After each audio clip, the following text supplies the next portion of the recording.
Good morning, good afternoon, good evening students. English is Madhusudan channel में आपका स्वागत है। यदि आपने मेरे इस चैनल को अभी तक सब्सक्राइब नहीं किया तो सबसे पहले आप मेरे इस चैनल को सब्सक्राइब करें ताकि मेरे लेटेस्ट वीडियोस टाइम पर आपको स्टूडेंट्स मिलते रहें।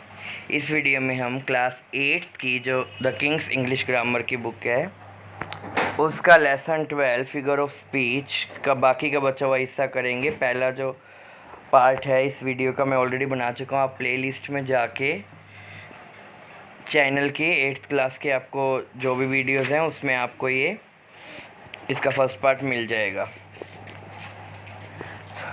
इन्वर्जन क्या होता है? इन्वर्जन जो होता है इन प्लस में वर्ड्स, यानी इन मतलब नॉट वर्ड्स मतलब statement. When a sentence is written not in a correct order. जब इस इन्वर्जन में क्या होता है, जब कोई सेंटेंस करेक्ट ऑर्डर में ना लिखा गया हो वो इन्वर्जन होता है। नेवर फ्रेंड मेक सी। अब ये जो ऑर्डर है इसका करेक्ट ऑर्डर तो ये होता he never makes friend.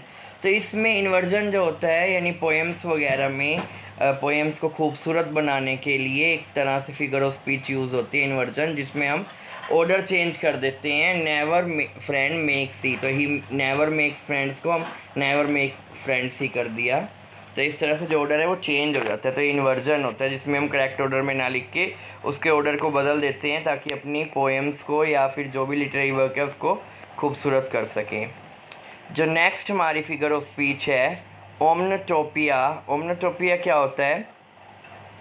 Substitution sound. इसके अंदर साउंड की आपको जो वर्ड्स हैं उससे पता चलता है कि वो साउंड के लिए यूज़ किए गए हैं। जैसे suggest sense of sound, onomatopoeia suggest sense of sound, जैसे जूम जूम। अब इसमें आपको एक साउंड सी सुनाई देती है ना जब हम ये वर्ड बोलते हैं, तो ये जो वर्ड हैं वो एक तरह से हमें सेंस देते हैं साउंड की। On substitution of sound the tidy hinched and tidy clinched. तो इस तरह से एक तरह से साउंड से क्रिएट होती है इसमें, ठीक है। नेक्स्ट जो है हाइपरबोल। हाइपरबोल क्या होता है? जिसमें हम बातों को बढ़ा चढ़ा के कहें। जब हम बातों को बिल्कुल बढ़ा चढ़ा के कहते हैं वो हाइपरबोल होता है। The tea is icy cold. जो चाय है वो बिल्कुल बर्फ़ जैसी ठंडी है। अब कभी ऐसे थोड़ी हो सकता है कि चाय बर्फ़ जैसी ठंडी हो। तो जब हम बात को बहुत ज़्यादा बढ़ा चढ़ा के कहते हैं वो एग्जरेट करते हैं, उसको हम हाइपरबोल कहते हैं। The tea is icy cold. She wept an ocean of tear. अब वो रोई जैसे कि उसने पूरा समुद्र बहा दिया वो आंसुओं का। कभी किसी के आंसुओं से समुद्र बहता है ऐसा नहीं हो सकता ना। तो जब बात को बढ़ा चढ़ा के कहते हैं तो वो क्या होता है? हाइपरबोल होता है। अब है यूफमिज़म। यूफमिज़म क्या होता है? लेस प्लस में पेनफुल अनप्लेजेंट। जब दुखद बात को, जो बात आपको सुनने में अच्छी ना लगे, जो घटना जो विचार आपको सुनने में अच्छा ना लगे, लेकिन हम उसको लेस अनप्लेजेंट मैनर में कह देते हैं, तो वो क्या है? यूफमिज़म। जैसे ही पास्ट वे। अब एक तो मैं यूँ बोल दूँ कि वो तो मर गया, तो ये थोड़ा सुनने में अच्छा नहीं लगता, लेकिन मैं क्या हूँ उनकी डेथ हो गई, तो ही पास्ट वे। जब हम अनप्लेजेंट बात को भी नॉर्मल वे में कह देते हैं जो हमें सुनने में ज़्यादा बुरी ना लगे, ठीक है। तो लेस अनप्लेजेंट वे में अपनी बात करते हैं तो वो क्या होती है? यूफमिज़म होता है। जैसे ही पास्ट वे, वो मर गए हैं। After my departure I shell always be remember, यानी यहाँ पे मतलब तो डेथ से है, ठीक है। तो डेथ मतलब थोड़ा सा अजीब सा लगता है, लेकिन उसने सिंपल से कहा है यानी मेरे चले जाने के बाद सभी मुझे याद करेंगे, मेरे मरने के बाद सभी मुझे याद करेंगे। तो उसने बात डेथ की करी है, लेकिन ज़्यादा अनप्लेजेंट वे में उसने कही है, ठीक है। अनप्लेजेंट बात को भी हम लेस अनप्लेजेंट बात वे में कहते हैं, वो क्या होता है? यूफमिज्म। अब है एपिग्राम। एपिग्राम क्या होता है? ये भी क्या है? फिगर ऑफ स्पीच है, जिसके अंदर हमें सरप्राइज प्लस में स्टेटमेंट। Contradictory idea impossible. इसके अंदर होता क्या है? इसके अंदर विचार जो होते हैं वो बिल्कुल ऑपोजिट होते हैं, कॉन्ट्राडिक्ट करते हैं एक दूसरे को, और वो बात इम्पॉसिबल सी लगती है, उसकी पॉसिबिलिटी हमें दिखाई नहीं देती। When opposite view are presented to create surprise it is epigram. Opposite view create किए जाते हैं, इसमें ऑपोजिट बात की जाती है, कॉन्ट्राडिक्टी आइडिया दिए जाते हैं, और इससे हमें सरप्राइज भी मिलता है। जैसे child is the father of man. अब हमने कहा कि जो बच्चा है वो किसका पिता है?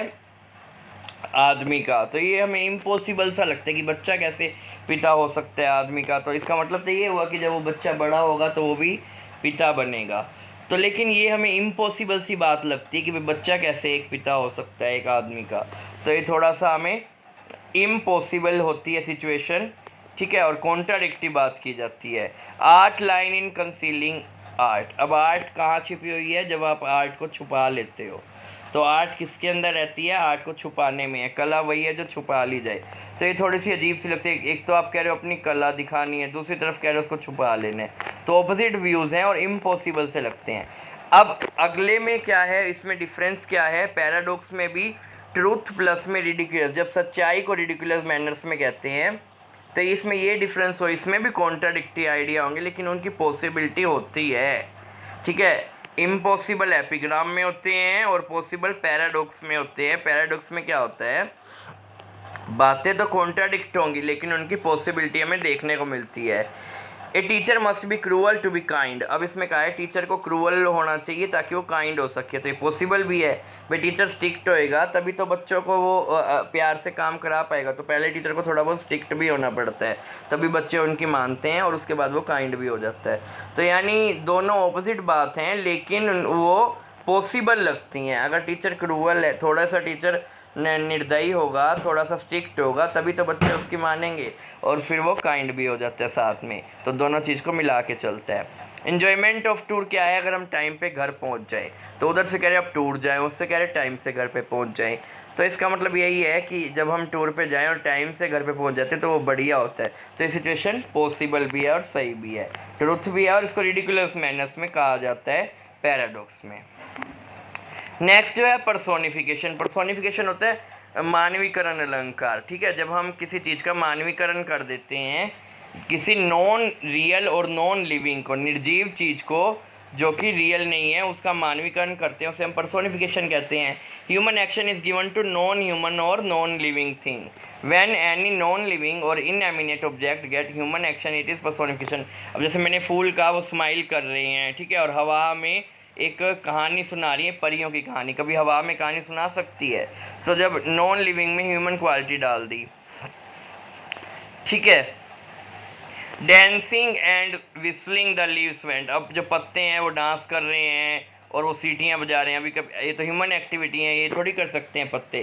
तो इसके अंदर इनएमिनेट में भी ह्यूमन क्वालिटी डाल देते हैं, वही मानवीकरण होता है, पर्सोनिफिकेशन होता है। अब ट्रांसफ़र एपिथेट क्या होता है? ट्रांसफ़र एपिथेट इससे डिफरेंट है। इसमें क्या होता है, फीलिंग को ट्रांसफ़र कर दिया जाता है, ठीक है।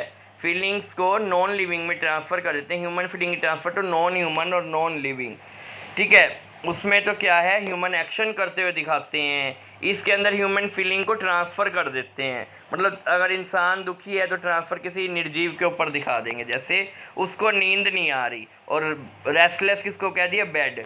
I slept on A restless bed, यानी मैं ऐसे बेड पे सोया जो कि बेचैन था। बेचैन इंसान खुद था और ट्रांसफ़र कर दिया बेड के ऊपर फीलिंग्स को।